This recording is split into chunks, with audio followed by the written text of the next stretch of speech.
লুকিয়ে চলছিল সরকারি গাছ কাটার কাজ। শনিবার গাছ কাটার সময় এক ব্যক্তিকে ধরে ফেলেন নদিয়ার টুঙ্গি ভাজনঘাট এলাকার বাসিন্দারা। জানা যায় তিনি স্থানীয় তৃণমূল কর্মী গৌর হালদার। কেন গাছ কাটছেন জানতে চাইলে সেখান থেকে পালিয়ে যান অভিযুক্ত ব্যক্তি। খবর পেয়ে ঘটনাস্থলে গিয়ে গাছগুলি উদ্ধার করে কৃষ্ণগঞ্জ থানার পুলিশ। গৌর হালদার তিনি গাছ ঝড়ের মধ্যে সব লুকানো গাছ তিনি তুলছেন এবং সেগুলো রাতের অন্ধকারে নিয়ে যাওয়ার মতো একটা ব্যবস্থা ঝড়ের আবডালে রেখে করেছে।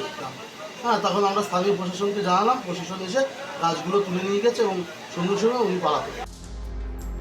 স্থানীয় সূত্রের খবর, 120 নম্বর বুথে রাস্তার ধারে দিনের পর দিন কেটে ফেলা হচ্ছে সরকারি গাছ। এভাবে সরকারি গাছগুলি কেটে ফেলায় প্রশ্নের মুখে তৃণমূল। তবে বেআইনিভাবে কোনো কাজকে তৃণমূল কখনো সমর্থন করবে না বলে জানান তৃণমূল বুথ সভাপতি সন্দীপ বোস। গৌর হালদার গাছ কাটাচ্ছে এ বিষয়ে আমি সেরকম কিছু জানি না, তবে যখন কথা উঠেছে জনগণ যখন বলছে সে গাছ কেটেছে, তা এ বিষয়ে আইনের পথে চলবে। আইন যেটা তদন্ত করে যা জানবে, যদি সত্যি সে গাছ কেটে থাকে তা তৃণমূল কংগ্রেস কখনো অন্যায়ের পাশে দাঁড়ায় না। যদি সে অন্যায় করে থাকে অবশ্যই সে আইনানুগ সাজা পাবে।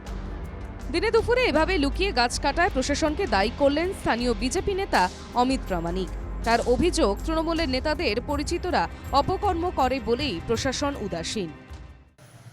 আজকে তৃণমূলের নেতা নেত্রীর ভাই দাদা তারা দুষ্কৃতি কাণ্ড করবে, সরকারি সম্পত্তি কেটে বিক্রি করে দেবে, সরকারি গাছ কেটে নিজের বলে বিক্রি করে দেবে, পিডব্লিউডির গাছ কেটে ফাঁকা করে দেবে, এবং প্রশাসন এই কারণেই কি আজকে নিশ্চুপ?